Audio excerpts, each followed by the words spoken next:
Hello everyone, welcome you all to this video lecture series of international relation. इस particular video lecture में हम लोग India China relation के बारे में देखेंगे। हम लोग यहाँ पे डिस्कस करेंगे मैप ऑफ चाइना के बारे में, चाइना का मैप क्या है, कौन कौन सा डिस्प्यूटेड एरिया है, तिब्बत का रीजन, अरुणाचल प्रदेश का रीजन, स्काईचिन का रीजन, ये सब हम लोग डिस्कस करेंगे। कौन कौन से नेबरिंग कंट्रीज़ है चाइना का, चाइना से रिलेटेड कुछ इम्पॉर्टेंट फैक्ट्स हम लोग यहाँ पे डिस्कस करेंगे। इंडिया और चाइना का रिलेशन को हम लोग यहाँ पे दो पार्ट में डिवाइड करेंगे। एक तो 1949 से 1958 का पीरियड, जिस टाइम इंडिया और चाइना का रिलेशन काफ़ी ज़्यादा अच्छा होता है।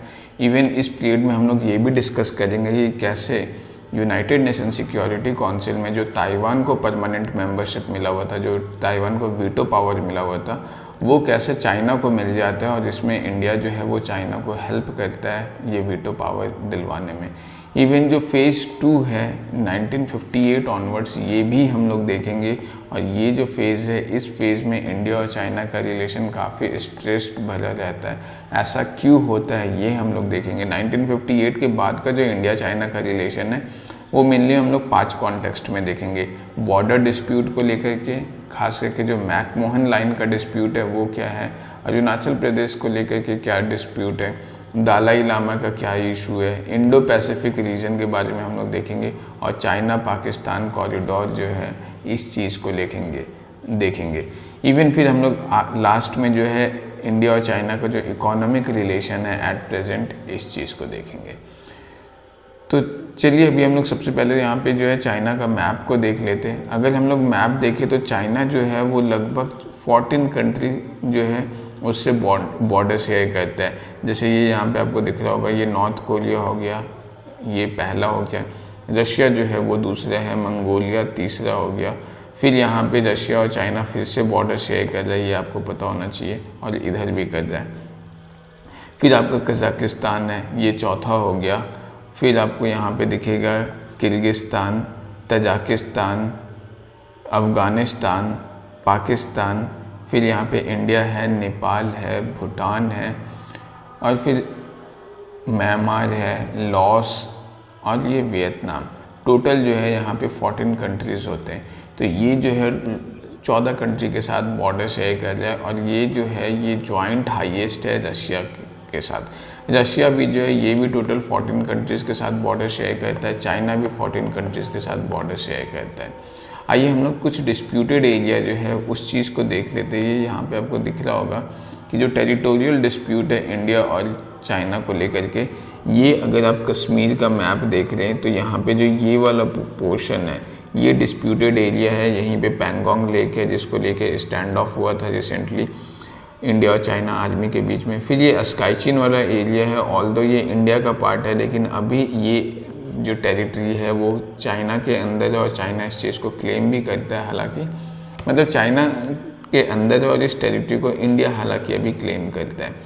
फिर ये वाला रीजन जो है ये पाक ऑक्यूपाइड कश्मीर, जो आपको ब्लू में दिख रहा होगा, ये भी पाक ऑक्यूपाइड कश्मीर का पार्ट था, लेकिन ये एरिया जो है वो पाकिस्तान चाइना को गिफ्ट कर चुका है। फिर ये जो है ये सियाचिन ग्लेशियर वाला रीजन है जो पहले पाक ऑक्यूपाइड कश्मीर में था, लेकिन अभी एट प्रेजेंट इसको इंडिया ऑक्यूपाई किया हुआ है। फिर अगर हम लोग यहाँ पे देखें तो ये जो है ये अरुणाचल प्रदेश वाला रीजन है, ये भी काफ़ी ज़्यादा डिस्प्यूटेड है। क्यों डिस्प्यूटेड है? क्योंकि ये जो है इंडिया जो है कंसिडर करता है, ये जो मैकमोहन लाइन है इसके अकॉर्डिंग जो ट्रीटी साइन किया गया था, तो इसको इंडिया और चाइना का बॉर्डर कंसीडर करता है। लेकिन जो चाइना है वो इस मैकमोहन लाइन को नहीं मानता है। इस चीज़ को आगे चल के अभी हम लोग देखेंगे। और चाइना के अकॉर्डिंग जो है ये वाला बॉर्डर होना चाहिए इंडिया और चाइना का। तो ये अभी हम लोग देखेंगे कि क्या क्या टेरिटोरियल डिस्प्यूट है। अभी हम लोग सबसे पहले स्टार्ट करते हैं कि चाइना से रिलेटेड क्या क्या इम्पॉर्टेंट फैक्ट्स है। तो ये तो आपको पता होगा कि चाइना अभी एट प्रेजेंट वर्ल्ड का सेकंड मोस्ट पॉपुलेटेड कंट्री बन चुका है, और इंडिया से बस हल्का ही पीछे है। और इंडिया और चाइना का जो इकोनॉमिक ग्रोथ है वो वर्ल्ड का वन ऑफ द लार्जेस्ट है। हालांकि अभी जो चाइना का इकोनॉमिक ग्रोथ है कोविड-19 के बाद से उतना ज़्यादा प्रोग्रेस नहीं कर रहा है जितना से ये हमेशा करते आ रहा है, लेकिन फिर भी लगातार 3 से 4 डिकेड तक चाइना जो है वो 2 डिजिट में प्रोग्रेस किया है। तो ये एक इसका बहुत बड़ा अचीवमेंट है। इंडिया और चाइना का अगर बॉर्डर देखें तो चाइना जो है वो इंडिया के साथ लगभग 35,000 किलोमीटर का बॉर्डर शेयर करता है। ये यहाँ पे कश्मीर वाले रीजन में, ये लद्दाख वाले रीजन में यहाँ पे बॉर्डर शेयर कर रहा है। फिर आपको यहाँ पे हिमाचल और उत्तराखंड वाला रीजन में देखने को मिलेगा, ये सिक्किम वाला पोर्शन है और ये अरुणाचल प्रदेश वाला रीजन है। हालांकि आपको ये ध्यान में रखना है कि जो इंडिया जो है वो सबसे लंबा बॉर्डर जो है वो बांग्लादेश के साथ शेयर करता है, चाइना के साथ नहीं। बहुतों को ये लगता है कि सबसे लंबा बॉर्डर तो इंडिया चाइना के साथ ही शेयर करता होगा, तो ये ध्यान में रखना है। इंडिया और चाइना का अगर हम लोग रिलेशन देखें तो यहाँ पे ये कांस्टेंट एक डिस्प्यूट बना रहता है, क्योंकि चाइना जो अपना वन बेल्ट वन रोड का इनिशिएटिव जो लेकर के चल रहा है, क्योंकि वन बेल्ट वन रोड का जो इनिशिएटिव है इसके अकॉर्डिंग चाइना चाहता है कि वो एशिया, अफ्रीका और यूरोप ये सबको कनेक्ट करे रोड के थ्रू, सी रूट के थ्रू, रेलवेज़ के थ्रू। जो यहाँ पे हम लोग मैप में देख सकते हैं, ये जो है चाइना कनेक्ट करने का कोशिश कर रहा है अफ्रीका को, यूरोप को, इवन एशिया में बहुत सारे कंट्रीज़ को कनेक्ट करने का कोशिश कर रहा है, साउथ ईस्ट एशिया में कनेक्ट करने का कोशिश कर रहा है। ये रोड्स के थ्रू भी करने का कोशिश कर रहा है, रेलवेज़ के थ्रू भी करने का कोशिश कर रहा है। जैसे यहाँ पे पाकिस्तान से जो चाइना है, ये चाइना पाकिस्तान इकोनॉमिक कॉरिडोर, ये रोड के थ्रू हो रहा है। तो ये जो पॉलिसी है, इस चीज़ को इंडिया हमेशा अगेंस्ट करता है, क्योंकि ये कहीं ना कहीं ये इंडिया का सिक्योरिटी थ्रेट, एक तरीके से इंडिया के सिक्योरिटी पर एक थ्रेट हो जाता है, क्योंकि ये कहीं ना कहीं ये जो one belt one road policy है वो इंडिया को एनसर्कल करने का कोशिश किया जा रहा है इसके थ्रू। जो हम लोग अभी आगे चल के इसको अच्छे से डिटेल में देखेंगे कि ये one belt one road initiative क्या है चाइना का।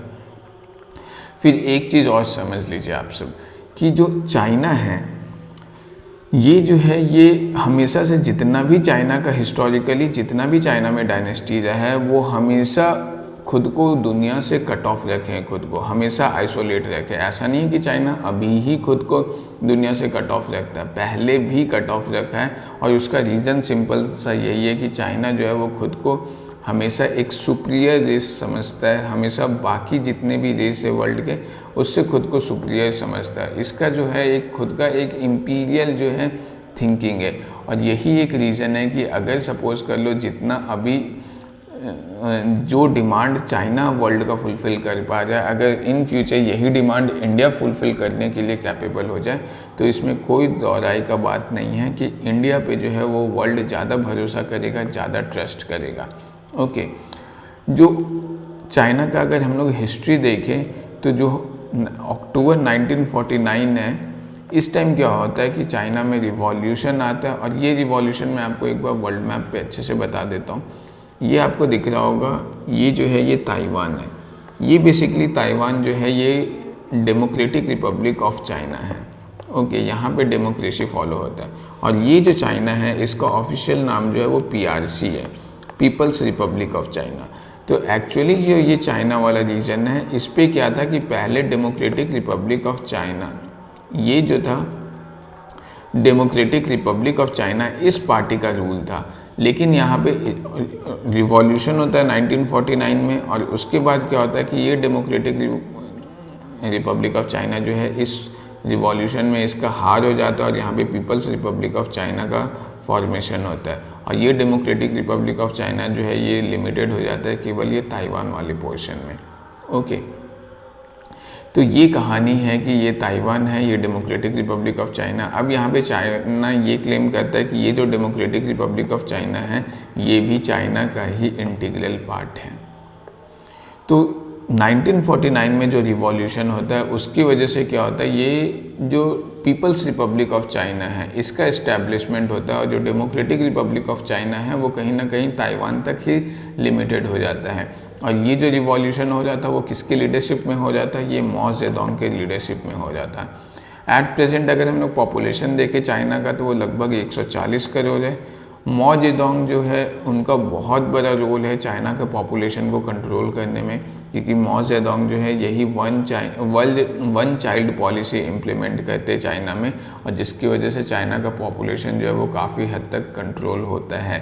बेसिकली क्या है कि 2012 से 14 के बीच में ये वन चाइल्ड पॉलिसी को हटा दिया जाता है। रीज़न ये है कि जब वन चाइल्ड पॉलिसी इम्प्लीमेंट किया गया तो इसकी वजह से अभी चाइना में एट प्रेजेंट क्या है कि जो फर्टिलिटी है वो कहीं ना कहीं काफ़ी ज़्यादा घट चुका है और एजिंग ऑफ पॉपुलेशन देखने को मिल जाए।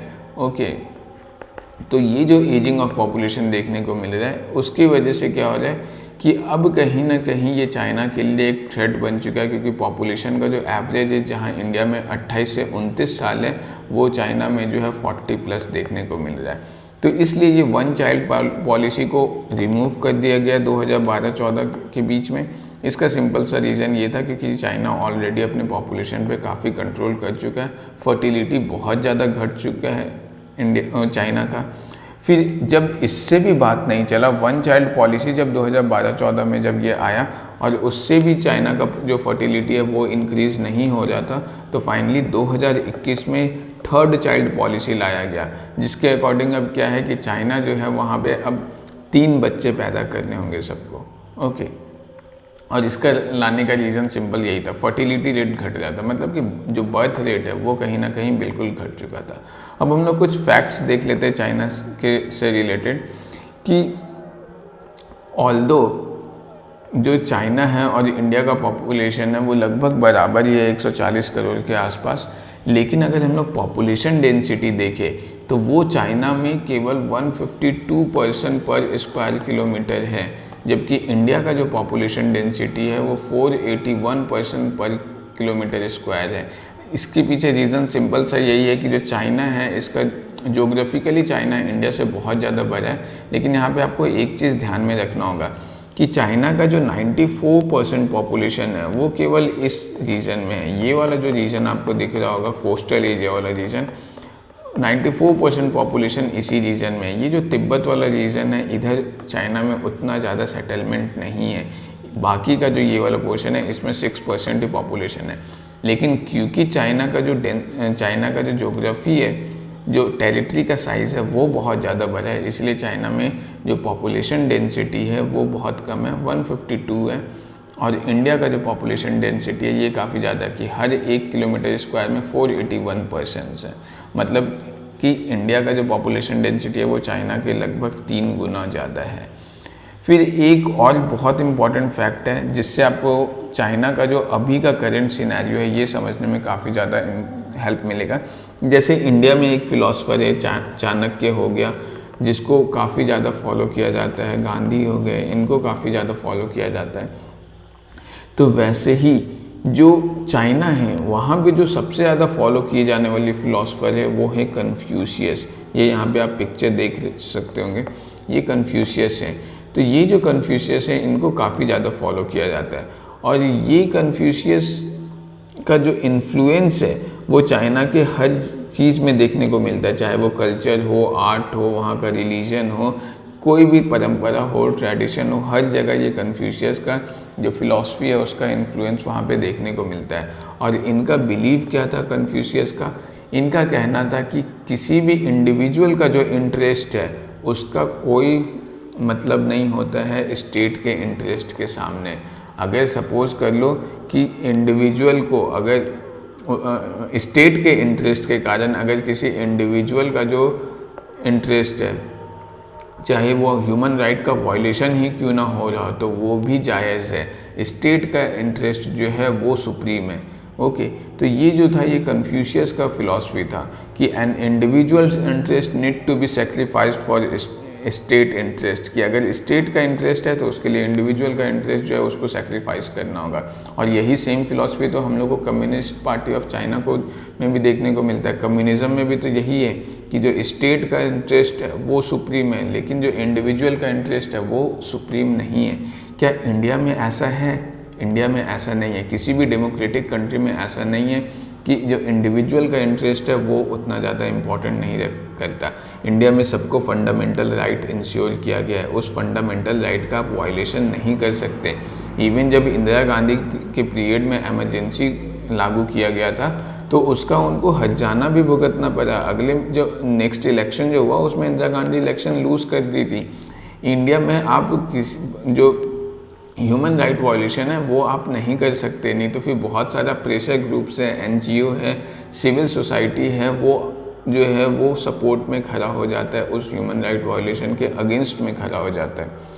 तो ये चीज़ ध्यान में रखना है कि चाइना में जो फिलॉसफी जो काम करता है वहाँ पे क्या है कि सिंपल सा यही है कि इंडिविजुअल का इंटरेस्ट जो है उसका कोई वैल्यू नहीं है स्टेट के इंटरेस्ट के सामने। लेकिन जो इंडिया जैसा डेमोक्रेटिक कंट्री है वहाँ पे ऐसा नहीं है। इंडिया में क्या है कि जो पब्लिक का ओपिनियन है वो पैरामाउंट है, वो सबसे सर्वोच्च है। फिर एक चीज़ और ध्यान में रखना है कि जो चाइनीज़ पॉपुलेशन है उसमें जो 92% पॉपुलेशन है वो हान पीपल लोग का है। हान पीपल कुछ ऐसे दिखते हैं, ये जो है ये नॉर्दर्न हान, साउदर्न हान इस टाइप के हैं। तो ये हान पीपल लोग का देश है। चाइना में 92% पॉपुलेशन जो है ये हान पीपल लोग का है। जो कुछ इंपॉर्टेंट सिटी अगर हम लोग देखें तो सांघाई जो है वो लार्जेस्ट सिटी है और बीजिंग जो है वो कैपिटल ऑफ चाइना। यहाँ पे हम लोग मैप में देख सकते हैं, ये जो है ये आपको देखने को मिल जाएगा, ये बीजिंग है। बीजिंग जो है ये यहाँ पे क्या है कि कैपिटल ऑफ चाइना है। और यहाँ पे आपको सांघाई देखने को मिल रहा होगा, ये चाइना का सबसे बड़ा शहर है। तो अब हम लोग स्टार्ट करते हैं इंडिया और चाइना का रिलेशन के बारे में। इंडिया और चाइना का रिलेशन हम लोग दो फेज़ में पढ़ेंगे, जो हम लोग ऑलरेडी डिस्कस कर चुके हैं। 1949 से 1958 का फेज़, जहाँ पे इंडिया और चाइना का रिलेशन काफ़ी ज़्यादा अच्छा था, और फिर दूसरा फेज़ 1958 ऑनवर्ड्स जो काफ़ी स्ट्रेसफुल रिलेशन है। ओके, अभी हम लोग अगर हिस्टोरिकली देखें तो जो इंडिया और चाइना का जो सबसे पुराना इतिहास मिलता है वो फाहियान के टाइम का मिलता है। ये जो फाहियान है ये चंद्रगुप्त II जो कि गुप्ता एम्पायर के रूलर थे, उनके टाइम पे ये जो फाहियान है वो इंडिया आते हैं ट्रैवल करने के लिए। और जो हुएन सांग है, ये हुएन सांग जो है ये हर्षवर्धना के टाइम में जो है वो इंडिया विज़िट करने आते हैं। और ये दोनों के दोनों जो हैं वो कहीं ना कहीं इंडिया से बुद्धिज़्म को जो है वो चाइना में स्प्रेड करने में काफ़ी ज़्यादा हेल्प करते हैं। इवन ये चाइना में ही बुद्धिज़्म इनकी वजह से स्प्रेड नहीं होता है, बल्कि और भी जो ईस्टर्न कंट्रीज़ है और उसमें भी ये बुद्धिज़्म स्प्रेड होता है। ओके, तो हालांकि चाइना जो है वो हमेशा खुद को हर बाकी का वर्ल्ड से आइसोलेट रखता था, लेकिन कहीं ना कहीं इंडिया और चाइना में एक कांटेक्ट बना हुआ था। दोनों एक दूसरे को जानते थे। इवन चाइना और इंडिया के जो रूलर्स थे वो दोनों एक दूसरे का रिस्पेक्ट भी करते थे। अगर हम लोग मॉडर्न डे रिलेशन में देखें जो, तो उसमें क्या है, जो 1949 में है, 1949 में हम लोग देख चुके हैं कि ये जो मौ जेडोंग है, ये मौ जेडोंग जो है वो 1949 में रिवॉल्यूशन करते हैं चाइना में। और जब ये रिवॉल्यूशन करते तो ये जो पीपल्स रिपब्लिक ऑफ चाइना बनता है उसमें मौ जेडोंग जो है वही पावर में आते हैं। और 1949 से जो 1958 का पीरियड है ये काफ़ी इंडिया और चाइना का ट्रस्ट वाला पीरियड था, फ्रेंडशिप वाला पीरियड था। दोनों एक दूसरे के साथ काफ़ी ज़्यादा कोऑपरेट करते हैं इस पीरियड में। ओके, और 1958 के बाद हम लोग देख चुके हैं कि कैसे ये डिस्ट्रेस्ड वाला पीरियड बन जाता है। दोनों के बीच में रिलेशन काफ़ी ज़्यादा अनफ्रेंडली हो जाता है। दोनों वर्ल्ड के किसी भी प्लेटफॉर्म पे कोऑपरेट नहीं करते। अभी भी जो रिलेशन है वो काफ़ी ज़्यादा स्ट्रेसफुल है। तो हम लोग सबसे पहले अब स्टेज 1 देखते हैं। स्टेज 1 1949 से 58 वाला फ्रेंडली रिलेशनशिप वाला पीरियड देखेंगे। फिर हम लोग देखेंगे कि ये रिलेशनशिप कैसे स्ट्रेसफुल रिलेशन बन गया जो आज तक चलता आ रहा है। तो 1949 में हम लोग देख चुके पीपल्स रिपब्लिक ऑफ चाइना का फॉर्मेशन हो गया है। इंडिया के जो जवाहरलाल नेहरू हैं वो जब पीपल्स रिपब्लिक ऑफ चाइना का फॉर्मेशन होता है तो जवाहरलाल नेहरू पहले लीडर्स में से एक थे जो पीपल्स रिपब्लिक ऑफ चाइना को रिकॉग्निशन देते हैं। ये बहुत बड़ा बात होता है कि आपके नेबर में कोई कंट्री बन रहा है और उसको आप रिकॉग्निशन दें। रिकॉग्निशन देने का मतलब क्या होता है कि आप वहाँ पे अपना एम्बेसी सेटअप कर रहे, उससे फॉरेन रिलेशन बना रहे, ट्रेड कर रहे, सब कुछ कर रहे।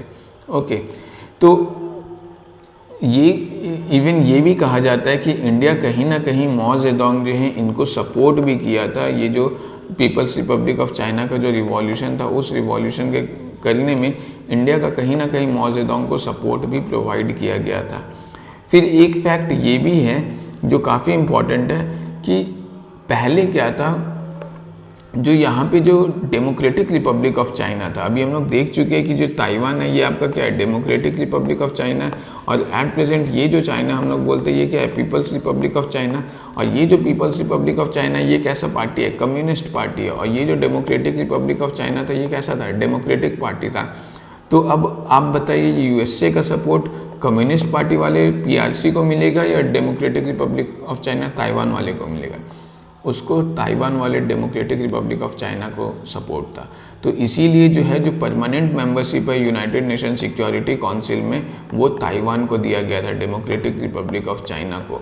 लेकिन जब क्या होता है कि जब 1949 में चाइना रिवॉल्यूशन होता है और डेमोक्रेटिक रिपब्लिक ऑफ चाइना वहाँ पे हार जाता है, वो ताइवान तक लिमिटेड हो जाता है, तो उस टाइम जो है इंडिया जो है ये पीपल्स रिपब्लिक ऑफ चाइना को सपोर्ट करता है और इवन ये वॉइस भी रेज करते हैं कि जो वीटो पावर है यूनाइटेड नेशन सिक्योरिटी काउंसिल में वो पीपल्स रिपब्लिक ऑफ चाइना को देना चाहिए। हालांकि USA जो था वो चाहता था कि डेमोक्रेटिक रिपब्लिक ऑफ चाइना को दिया जाए, लेकिन क्योंकि डेमोक्रेटिक रिपब्लिक ऑफ चाइना जो है वो केवल एक ताइवान जैसे छोटे जगह पे वो लिमिटेड हो गया था, तो ये अब उतना ज़्यादा पावरफुल भी नहीं रह गया था। और वीटो पावर किसी ऐसे कंट्री को ही दिया जा सकता था जो काफ़ी ज़्यादा पावरफुल हो, वो इंडिया को भी दिया जा सकता था, लेकिन क्योंकि इंडिया के जो उस टाइम लीडर्स थे वो कहीं ना कहीं सोशलिज्म से बहुत ज़्यादा इन्फ्लुएंस थे और जो पाकिस्तान का जो झुकाव था वो कहीं ना कहीं उस टाइम USA के साइड बहुत ज़्यादा था, तो इसलिए भी जो है ये इंडिया के पास नहीं आता। और एक रीज़न ये भी था कि इंडिया जो है वो कहीं ना कहीं नॉन अलाइंग मूवमेंट जो है इसको फॉलो कर जाता। ये सब तो बाद का बात है, लेकिन मेन जो है वो चाइना और ताइवान का यही इशू है कि इंडिया जो है वो चाइना को हेल्प करता है यूनाइटेड नेशन सिक्योरिटी काउंसिल का परमानेंट मेंबरशिप लेने में, जो पहले ताइवान के पास था। फिर 1954 में इंडिया और चाइना जो है वो पंचिल एग्रीमेंट साइन करता है, जो हम लोग ऑलरेडी लेक्चर में देख चुके हैं। इसके लिए एक सेपरेट लेक्चर हम लोग बना चुके हैं, पंचिल ट्रीटी क्या था। यहाँ पे क्या होता है कि जो चाइनीज़ प्रेसिडेंट होते हैं, यहाँ पे हम लोग देख सकते हैं चौ एन लाई, ये जो है ये चौ एन लाई आपको दिख रहे होंगे, ये इंदिरा गांधी हैं, ये जवाहरलाल नेहरू हैं। तो चौ एन लाई जो हैं ये जब चाइना के अगले प्रेसिडेंट बनते तो वो इंडिया में विजिट भी करते और इसी टाइम इंडिया और चाइना के बीच में पंचिल एग्रीमेंट साइन होता है। और इसमें जो 5 प्रिंसिपल है ये हम लोग ऑलरेडी काफ़ी अच्छे से डिस्कस कर चुके पहले कि इंडिया और चाइना एक दूसरे को प्रॉमिस करते हैं कि दोनों एक दूसरे को म्यूचुअली रिस्पेक्ट करेंगे, दोनों का जो टेरिटोरियल इंटीग्रिटी है, सोवरेनिटी है, उस चीज़ का रिस्पेक्ट किया जाएगा। इंडिया और चाइना दोनों एक दूसरे के खिलाफ एग्रेसिव पॉलिसी नहीं रखेंगे, म्यूचुअल नॉन एग्रेशन का पॉलिसी होगा इंडिया और चाइना का। फिर दोनों के दोनों किसी के भी इंटरनल अफेयर्स में कोई भी इंटरफेरेंस नहीं करेंगे, दोनों एक दूसरे के साथ जो भी रिलेशन बनाएंगे वो इक्वालिटी के प्रिंसिपल पे होगा, म्यूचुअल बेनिफिट के प्रिंसिपल पे होगा। मतलब कि जो रिलेशन होगा उससे इंडिया को भी फ़ायदा हो और चाइना को भी फ़ायदा हो। आप यहाँ पे बताइए कि प्रिंसिपल ऑफ नॉन म्यूचुअलिटी क्या है जिस पे इंडिया अभी वर्क करता है। इंडिया का जो अभी काम करने का या फॉरेन डिप्लोमेसी का जो प्रिंसिपल है वो म्यूचुअल बेनिफिट पे नहीं है, बल्कि प्रिंसिपल ऑफ नॉन म्यूचुअलिटी पे।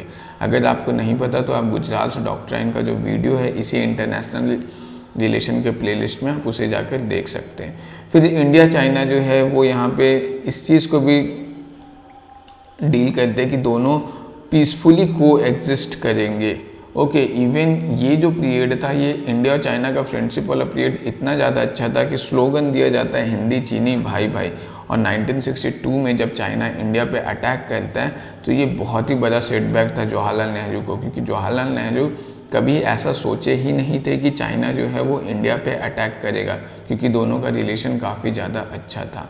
तो ये जो स्टेज 2 होता है 1958 ऑनवर्ड्स में, ये जो स्ट्रेसफुल पीरियड है, इससे हम लोग को पता चलेगा कि क्यों चाइना जो है वो इंडिया पे अटैक करता है और इंडिया और चाइना का रिलेशन किस तरीके से काफ़ी ज़्यादा स्ट्रेसफुल होता गया इस पीरियड में जो अभी तक चल रहा है। तो इसको हम लोग मेजरली 5 कॉन्टेक्स्ट में देखेंगे इंडिया और चाइना का रिलेशन ख़राब होने का रीज़न। एक तो बॉर्डर डिस्प्यूट को के संदर्भ में देखेंगे, फिर हम लोग अरुणाचल प्रदेश के बारे में देखेंगे, दलाई लामा को लेकर के क्या इशू है, इंडो पैसिफिक रीजन और चाइना पाक कॉरिडोर के बारे में देखेंगे। हम लोग सबसे पहले बॉर्डर डिस्प्यूट को लेकर के देखते हैं। तो देखो सबसे पहले क्या होता है कि 1958 में ये स्टार्ट होता है।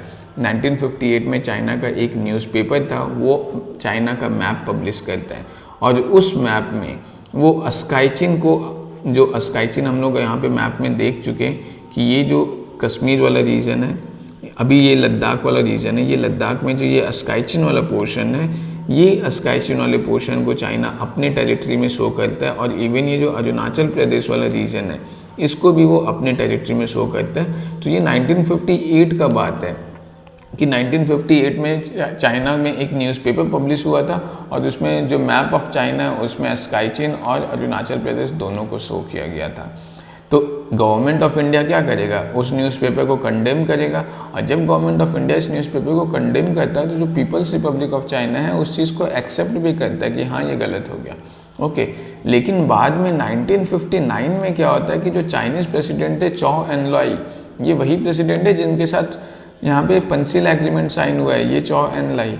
ओके, तो ये 1959 में यहाँ पे क्या करते हैं कि एक लेटर लिखते हैं गवर्नमेंट ऑफ इंडिया को, और इस लेटर में वो क्लेम करते हैं कि जो चाइना है, चाइना का पार्ट है कौन सा, स्काईचिन वाला भी और अरुणाचल प्रदेश वाला रीजन भी, वो क्लेम करते हैं कि जो इंडो चाइना बॉर्डर है वो कभी भी फॉर्मली डिटरमाइन ही नहीं हुआ है, और साथ ही साथ जो मैकमोहन लाइन है उसको चाइना एक्सेप्ट करने से रिफ्यूज़ कर देता है। ये देखो बेसिकली मैकमोहन लाइन क्या है, ये जो अरुणाचल प्रदेश वाला जो रीजन है यहाँ पे जो ये बॉर्डर बना है ये मैकमोहन लाइन इसको बोलते हैं। क्यों मैकमोहन लाइन बोलते हैं, क्योंकि ये जो बॉर्डर जो डिसाइड हुआ था ये आर्थर हेनरी मैकमोहन जो है थे, ये मतलब एक कमेटी बैठता है, उस कमेटी के जो चेयरमैन थे वो आर्थर हेनरी मैकमोहन थे, और यही कमेटी जो है इंडिया और चाइना का बॉर्डर डिसाइड करता है, जिसमें ये अरुणाचल प्रदेश को इंडिया का पार्ट बताया जाता है। तो जो चाइना था उसका ये मानना था कि ये जो मैकमोहन लाइन जो बनाया गया था वो शिमला कॉन्फ्रेंस 1914 के थ्रू बनाया गया था, जिसको चाइना इसलिए मानने से मना कर देता है क्योंकि वो ब्रिटिश का एग्रेसिव पॉलिसी के तहत बनाया गया था, जिसमें ब्रिटिश जो एग्रेसिव पॉलिसी में क्या कर रहा था, ज़्यादा से ज़्यादा फॉरेन टेरिटरी अपने अंडर करने का कोशिश कर जाता है। इसलिए चाइना जो है वो इसको मानने से मना कर देता है, और वो बोलता है कि नहीं, हिस्टोरिकली जो है वो अरुणाचल प्रदेश वाला रीजन और स्काईचिन वाला रीजन हमेशा से इंडिया का ही रहा है, और इसी जगह से इंडिया और चाइना के बीच का जो टेंशन है वो शुरुआत हो जाता है, दोनों के बीच में टेंशन स्टार्ट हो जाता है। ओके, अब यहाँ पे क्या होता है कि इस चीज़ को एज अ रिस्क देखते हुए जो जवाहरलाल नेहरू हैं वो इंडिया और चाइना के बॉर्डर पे जो है लगभग 50 चेक पॉइंट्स बनाते हैं इंडिया और चाइना के बॉर्डर पे, लेकिन ये उतना ज़्यादा सफिशिएंट नहीं होता है। इंडिया जो था वो कभी भी प्रिपेयर नहीं था, जवाहरलाल नेहरू को कभी भी ये एक्सपेक्टेशन नहीं था कि चाइना इंडिया पे वॉर कर देगा, लेकिन होता वही है। 1962 अक्टूबर 20 1962 में चाइना जो है वो इंडिया पे अटैक कर देता है। यहाँ पे हम लोग देख सकते हैं कि ये जवाहरलाल नेहरू हैं, ये इंडियन आर्मी से मिल रहे, ये सैन मानेकशॉ हैं जो बाद में 1971 का जो वॉर होता है उसमें इनका बहुत बड़ा कंट्रीब्यूशन होता है। हम लोग इंडिया बांग्लादेश का रिलेशन में उस चीज़ को देखेंगे या फिर पोस्ट इंडिपेंडेंस में देखेंगे। ओके, तो इंडिया जो था वो इस वॉर के लिए प्रिपेयर नहीं था, क्योंकि इंडिया पे ये अचानक अटैक हुआ था, बिल्कुल भी प्रिपेयर नहीं था, और इसलिए इंडिया जो है इस वॉर में बहुत बुरी तरह डिफीट होता है। और ये वॉर जो है वो 1 महीने लगभग चलने के बाद चाइना जो है वो खुद से इस वॉर पे सीज़ फायर डिक्लेयर कर देता है, और इस वॉर के कारण इंडिया में जो है इंडियन गवर्नमेंट का बहुत ज़्यादा क्रिटिसिज्म होता है, जो डिफेंस मिनिस्टर्स थे उनका बहुत ज़्यादा क्रिटिसिज्म होता है, क्योंकि ये वॉर इंडिया बहुत ही ज़्यादा बुरी तरह हारा था। ओके, और इस वॉर के बाद से ही इंडिया और चाइना का रिलेशन जो है वो काफ़ी ज़्यादा ख़राब हो जाता है, जो अब तक जो है काफ़ी ज़्यादा ख़राब ही चल रहा है। यहाँ पे जो है इवन अभी जो है अगर हम लोग डोकलाम वाला रीजन देखें, जो ये यहाँ पे है, जो रिसेंट स्टैंड ऑफ हुआ था 2017-18 के आसपास, तो ये डोकलाम वाला रीजन है जो चुम्बी वैली में है। तो इस चीज़ को लेकर के भी काफ़ी ज़्यादा डिस्प्यूट हो रहा है, क्योंकि ये जो डोकलाम वाला रीजन है ये एक्चुअली में भूटान क्लेम करता है कि ये भूटान का है, चाइना क्लेम करता है चाइना का है, हालांकि ये अभी है भूटान के अंदर, चाइना क्लेम कर रहा है ये रीजन चाइना का है। तो अब यहाँ पे स्टैंड ऑफ होता है, और ये इंडिया जो है ये भूटान को सपोर्ट कर रहा है, तो इस चीज़ को भी लेकर के इंडिया और चाइना का जो रिलेशन है वो काफ़ी ज़्यादा ख़राब हो रहा है। क्योंकि अगर सपोज़ कर लो इंडिया को ये डोकलाम वाला रीजन में क्या इंटरेस्ट है, ये डोकलाम वाला रीजन जो है ये जो इंडिया का सिलीगुड़ी कॉरिडोर है, जो चिकन नेक कॉरिडोर है, इससे काफ़ी ज़्यादा पास है। और ये आपको पता होना चाहिए कि ये जो चिकन नेक कॉरिडोर है इसका जो विड्थ है वो केवल 40 से 50 किलोमीटर ही है।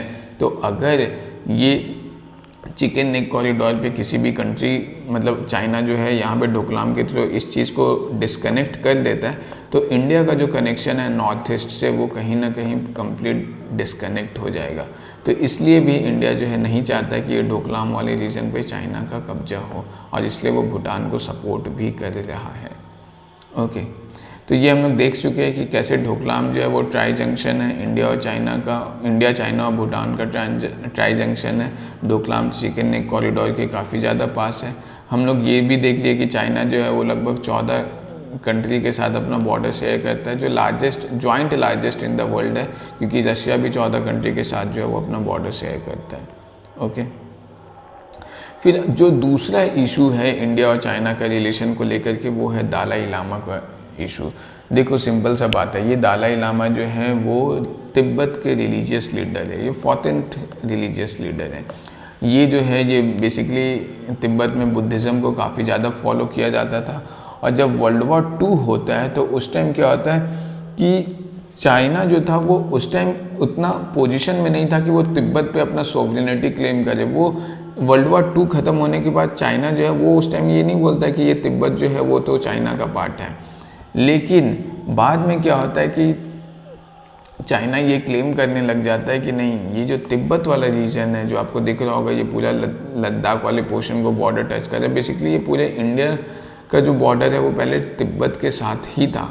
तो इस चीज़ को क्लेम करना स्टार्ट कर देता है चाइना कि तिब्बत जो है वो चाइना का पार्ट है। और इसके खिलाफ क्या होता है कि दलाई लामा जो थे वो यूएनओ में जाते हैं, यूनाइटेड नेशन ऑर्गेनाइजेशन में जाते हैं। यहाँ पे आई होप आपको ये दलाई लामा का पिक्चर दिख रहा होगा। ये जो है Dalai Lama United Nation Organisation में जाता है, क्योंकि चाइना जो था वो क्लेम कर रहा था कि तिब्बत चाइना का पार्ट है। यूनाइटेड नेशन ऑर्गेनाइजेशन में जाने के बाद इस चीज़ का फैसला लिया जाता है कि तिब्बत जो है वो चाइना का सोवरेनिटी को एक्सेप्ट कर लेता है, लेकिन साथ ही साथ चाइना को ये भी कहा जाता है कि तिब्बत को एक ऑटोनॉमी दिया जाएगा, वहाँ पे खुद का गवर्नमेंट होगा, एक मतलब ऑटोनॉमी होगा। यहाँ पे ऐसा नहीं कि चाइना का जो भी डिक्टेशन होगा वो तिब्बत पे लागू होगा, एक ऑटोनॉमस स्टेटस होगा। ओके, कुछ चीज़ ही तिब्बत पे लागू होगा, जैसे डिफेंस सेक्टर हो गया, फॉरेन रिलेशन वगैरह हो गया, ये सब चीज़। ओके, लेकिन इसके बाद क्या होता है, इसके बाद तिब्बत में काफ़ी ज़्यादा रिबेलियन होना स्टार्ट हो जाता है, लोग प्रोटेस्ट करना स्टार्ट कर देते हैं इस यूनाइटेड नेशन ऑर्गेनाइजेशन के डिसीजन के अगेंस्ट में, और चाइना जो है इस रिवोल्ट को बहुत ही बुरी तरह से क्रश करता है।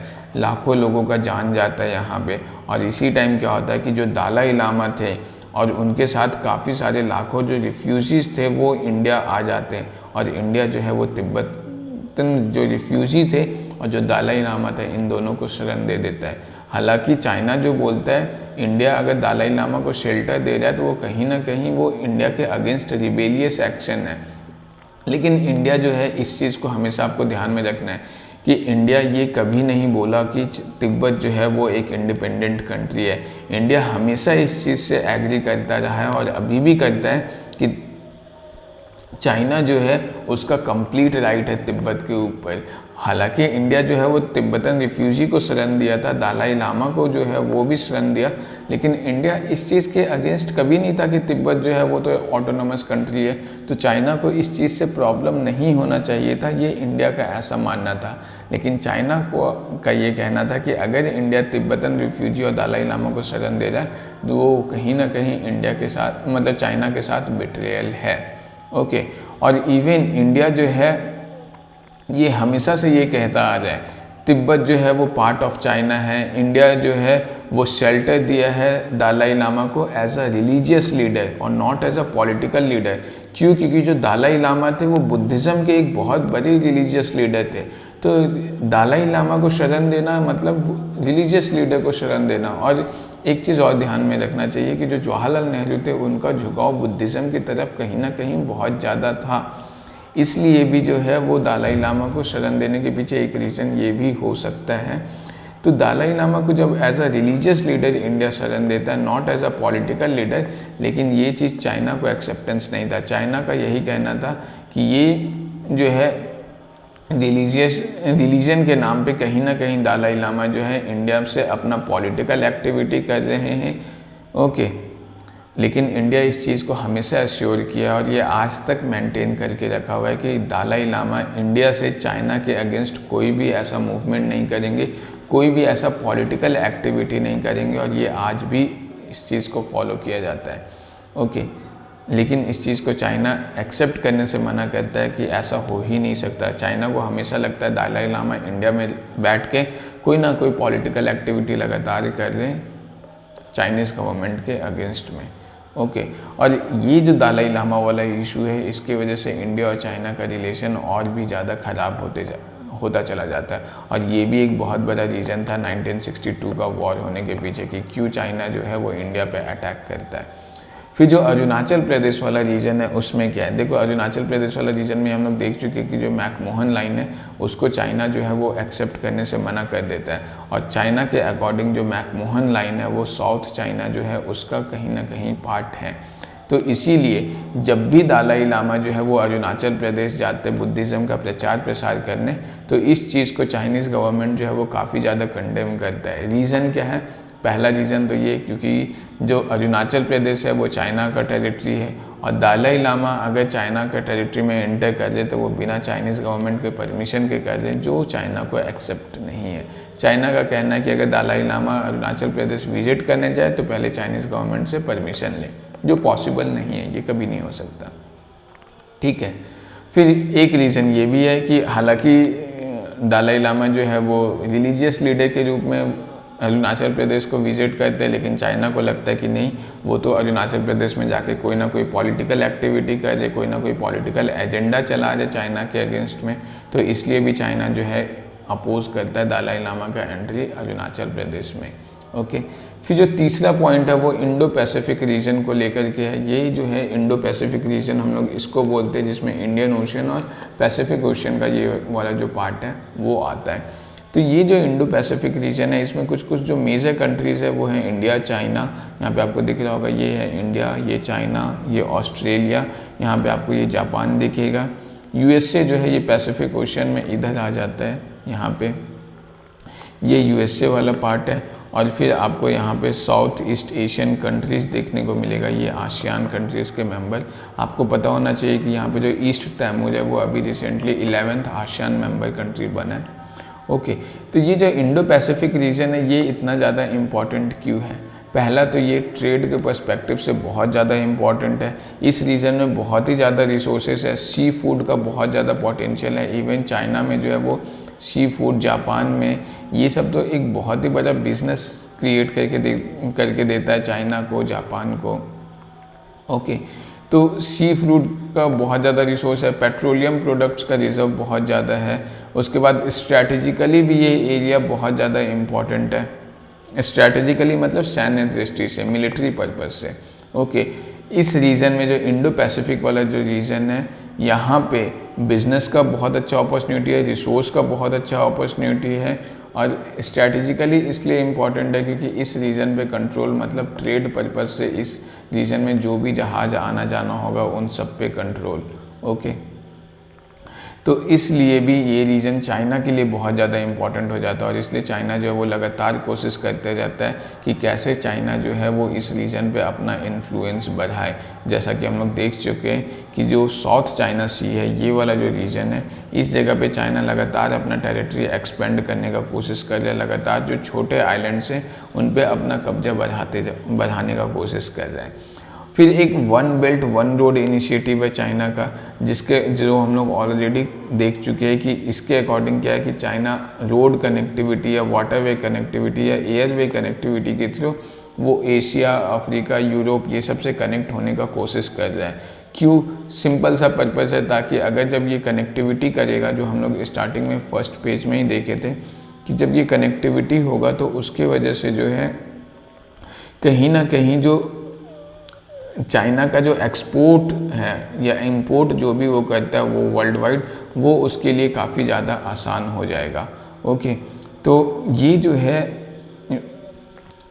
यही अभी हम लोग देख रहे थे कि किस तरीके से one belt one road initiative के थ्रू चाइना जो है वो एशिया, अफ्रीका और यूरोप से कनेक्ट करने का कोशिश कर रहा है। मेन पर्पस क्या है, ताकि एक्सपोर्ट और import of goods and services जो है वो चाइना के लिए काफ़ी ज़्यादा अच्छा हो पाए, काफ़ी सस्ता हो पाए। और चाइना इसके लिए क्या कर रहा है, इस गोल को एकम्प्लिश करने के लिए चाइना जो है वो बहुत सारे जो छोटे छोटे कंट्रीज़ हैं, उन छोटे छोटे कंट्रीज़ में अपना बंदरगाह बनाने का कोशिश कर रहा है, ताकि कनेक्टिविटी पहुंच सके। ओके, जैसे हम लोग यहाँ पे देख सकते हैं कि ये यहाँ पे म्यांमार में बंदरगाह बनाने का कोशिश हो जाए, बांग्लादेश में हो जाए, यहाँ पे श्रीलंका में हैबनपोटा पोर्ट है, मालदीव्स में बन जाए, पाकिस्तान में बन जाए, यहाँ पे आपको केन्या में दिख जाएगा। तो इस तरीके से क्या हो जाए कि ये काफ़ी सारा जो है वो हार्बर बनाने का कोशिश कर रहे हैं। और इसी पॉलिसी को हम लोग बोलते हैं string of pearls. String of pearls में यहाँ पे जो पर्ल्स है, इसका मतलब ही बेसिकली हार्बर्स है। पर्ल्स मोती को बोलते हैं, लेकिन ये जो मोती ये सारा क्या है, ये हार्बर है, बंदरगाह है। तो ये बहुत सारा जो स्ट्रिंग ऑफ पर्ल्स में ये जो इतना सारा जो हार्बर बनाने का कोशिश किया जा रहा है, इसका इंडिया क्यों अपोज कर रहा है? इसका अपोज करने का सिंपल सा रीज़न है, ये कहीं ना कहीं इंडिया को एनसर्कल कर रहा है। यहाँ पे आप देख सकते हैं ये पाकिस्तान है, ये पाकिस्तान से चाइना पाकिस्तान इकोनॉमिक कॉरिडोर होते हुए यहाँ पे चाइना का जो जिंगजियांग प्रोविंस है उसको कनेक्ट कर रहा है। तो ये इधर से हो गया। उसके बाद ये यहाँ पे मालदीव से है, मालदीव से चाइना, फिर बांग्लादेश, फिर म्यांमार। तो ये कहीं ना कहीं जो है ये पूरा इंडिया को एनसर्कल किया जा रहा है। तो इसलिए ये इंडिया का ऐसा कहना है कि ये इंडिया के लिए सिक्योरिटी थ्रेट हो सकता है, क्योंकि कल को अगर मान लो इंडिया और चाइना का वॉर होता है, तो अभी यहाँ पे इंडिया और चाइना का वॉर होगा तो इंडिया और चाइना केवल एक फ्रंट पे लड़ेंगे। लेकिन अगर ये सब जगह बंदरगाह हो जाएगा तो कल को ऐसा हो सकता है कि चाइना जो है ये सारे हार्बर्स को इंडिया के अगेंस्ट यूज़ करे वॉर में। तो इंडिया को बहुत सारे फ्रंट पे वॉर लड़ना पड़ेगा, जो इंडिया के लिए बहुत मतलब डिफ़िकल्ट होगा। तो इंडिया का सिक्योरिटी थ्रेट यहाँ पे आ जाता है। इसलिए इंडिया जो है ये string of pearls theory, string of pearls का जो पॉलिसी है चाइना का, इसको लगातार कंडेम करते जा रहे हैं। ओके, और जिसकी वजह से इंडिया और चाइना का रिलेशन और भी लगातार ख़राब होते जा रहा है। इवन जो स्ट्रिंग ऑफ पर्ल्स थ्योरी है उसके अकॉर्डिंग जो है चाइना काफ़ी सारे कंट्रीज़ में अपना हार्बर कंस्ट्रक्ट कर रहा है, जो हम लोग देख चुके हैं कि किस तरीके से म्यांमार, बांग्लादेश, श्रीलंका, मालदीव्स, मॉरिशस, सेंचलेस, फिर पाकिस्तान, थाईलैंड, कंबोडिया, ये सब में अपना हार्बर क्रिएट कर रहा है, हार्बर कंस्ट्रक्ट कर रहा है। ओके, और इस पॉलिसी को काउंटर करने के पीछे एक रीज़न ये भी है कि जो ये पाकिस्तान वाला रीजन है, ये जो पाकिस्तान से चाइना को जो जिंगजियांग प्रोविंस में जो पास कर रहा है, ये कहीं ना कहीं जो इंडिया का जो पाक ऑक्यूपाइड कश्मीर है इससे पास होके जा रहा है। मतलब इससे पास होता हुआ चाइना पाकिस्तान इकोनॉमिक कॉरिडोर जो है वो जिंगजियांग प्रोविंस को कनेक्ट कर रहा है। ये यहाँ पे ग्वादर पोर्ट है। तो इसकी वजह से क्या हो रहा है कि इंडिया का ये कहीं ना कहीं सोवरेनिटी को सोवरेनिटी पे अटैक है, क्योंकि ये पाक ऑक्यूपाइड कश्मीर जो है वो इंडिया का पोर्शन है। और अगर इंडिया का पोर्शन पे पाकिस्तान जो है वो चाइना को रोड कंस्ट्रक्शन के लिए अलाउ कर रहा है, तो वो बिना इंडिया के परमिशन का हो जाए, क्योंकि ये जो है वो एक डिस्प्यूटेड एरिया है। और ये डिस्प्यूटेड एरिया इंडिया और पाकिस्तान के बीच में, और जो शिमला एग्रीमेंट में ये बात उठा था कि इस चीज़ का ट्रीटी साइन हुआ था शिमला एग्रीमेंट में कि इंडिया और चाइना जो है वो जो भी डिस्प्यूट होगा उसको बायलैटरली रिजॉल्व करेगा। लेकिन जब यहाँ पे चाइना थर्ड पार्टी एज आ इन्वॉल्व हो जाता है तो ये बायलैटरली रिजॉल्व होने का फिर बात भी ख़त्म हो जाता है। ओके, फिर इवन यहाँ पे जो जापान है, ऑस्ट्रेलिया है, यूएस है, ये सब भी काफ़ी ज़्यादा कंसर्न है चाइना के स्ट्रिंग ऑफ पर्ल्स पॉलिसी को लेकर के। और इसीलिए हम लोग देख सकते हैं कि जो क्वाड ग्रुपिंग है, जो प्रीवियस लेक्चर्स में हम लोग देख चुके हैं, क्वाड ग्रुपिंग का फॉर्मेशन हो जाए, जिसमें इंडिया जो है जापान, ऑस्ट्रेलिया और यूएसए के साथ मिल करके कोशिश कर रहा है कि जो एशिया पैसिफिक रीजन है उसमें चाइना को काउंटर करे। ओके, ये one belt one road initiative जो है स्ट्रिंग ऑफ पर्ल्स पॉलिसी के अंडर, जो ये one belt one road initiative है उसको काउंटर करे। ओके, फिर काउंटर करने का एक रीज़न ये भी है कि अगर सपोज़ इंडिया ऐसा काउंटर नहीं करता है तो ये जो छोटे छोटे नेशंस है सारा, ये सब पे क्या होगा कि जो बैलेंस ऑफ पावर है वो कहीं ना कहीं चाइना के फेवर में शिफ्ट कर जाएगा, क्योंकि चाइना जो है वो इन छोटे छोटे कंट्रीज़ को एक्सेसिव लोन्स प्रोवाइड करता है। जैसा हम लोग श्रीलंका के केस में देख चुके हैं कि काफ़ी ज़्यादा अमाउंट में लोन प्रोवाइड किया गया और श्रीलंका जो है बैंकरप्ट हो गया, वो लोन अब चुकता नहीं कर पा रहा है। तो फाइनली क्या हुआ, 99 साल के लिए यहाँ पे 99 ईयर्स के लिए यहाँ पे जो हैबनपोर्टा पोर्ट है उसको चाइना जो है वो लीज पे ले लिया। तो इस तरीके से जब चाइना ऐसा कर रहा है तो वो कहीं ना कहीं इंडिया के लिए थ्रेट हो जाता है, क्योंकि वहाँ का बैलेंस ऑफ पावर जो है वो खराब, मतलब चाइना के फेवर में शिफ्ट कर जा रहा है। इसीलिए इंडिया जो है वो लगातार कोशिश कर रहा है श्रीलंका को सपोर्ट करने का।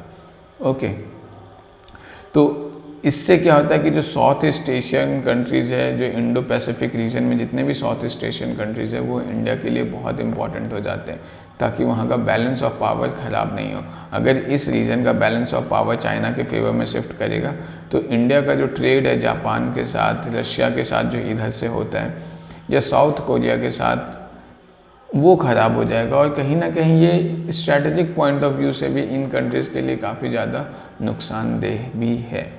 ओके, इवन इंडिया और फिलीपींस जो है ये भी काफ़ी अच्छा रिलेशन शेयर करते हैं।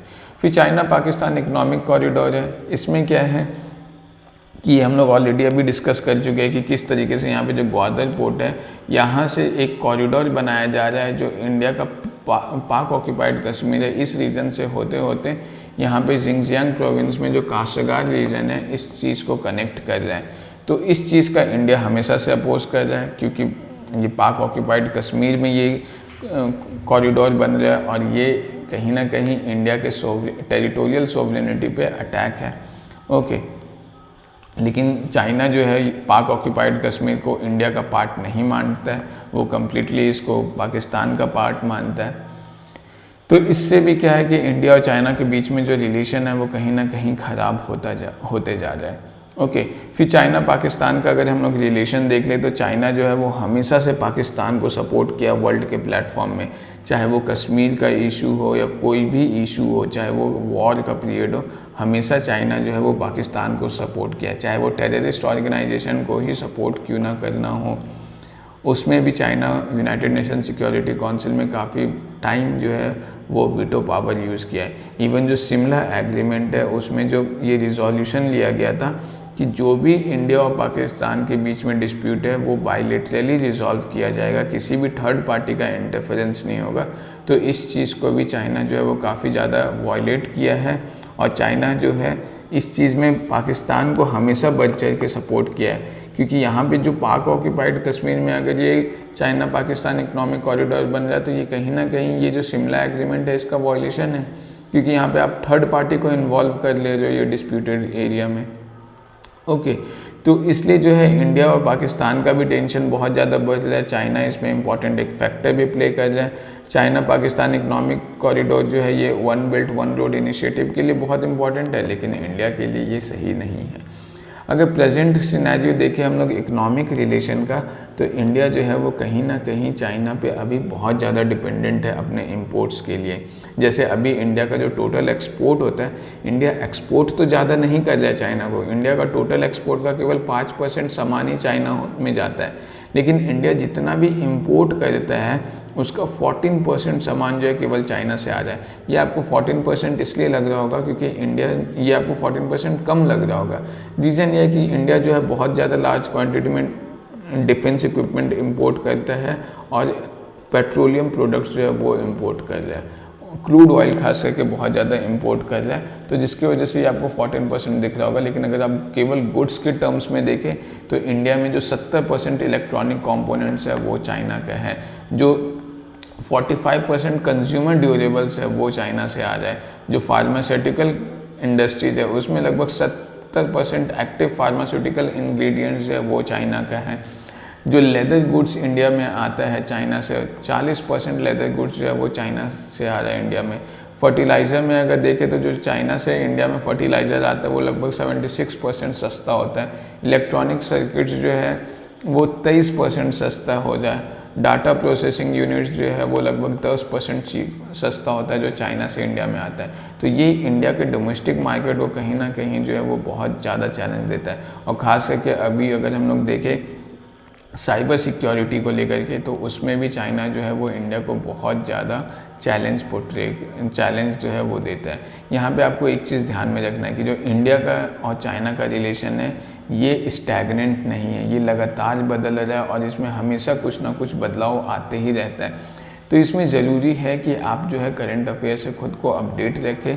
यहाँ पे एक चीज़ और ध्यान में रखना है कि ये लगातार स्टैंड ऑफ वगैरह होते रहता है, इंडिया और चाइना के बीच में मिलिट्री का स्टैंड ऑफ होते रहता है, तो आपको बस अपडेट रखना है। लेकिन यहाँ पे जो भी चीज़ अभी आप एट प्रेजेंट देखोगे तो वो अगले साल हो सकता है वो पुराना इवेंट हो जाएगा। इसलिए यहाँ पे हम लोग बहुत ज़्यादा करंट अफेयर का टॉपिक चाइना और इंडिया का रिलेशन में लेके नहीं चले, क्योंकि ये हर एक साल में सब कुछ बहुत पुराना हो जाता है। यहाँ पे आपका काम है कि आप अपडेट होते रहिए। यहाँ पे जो बेसिक है इंडिया और चाइना का रिलेशन वो मैंने आपको बता दिया है। So that's it for today. Thank you very much for watching this video.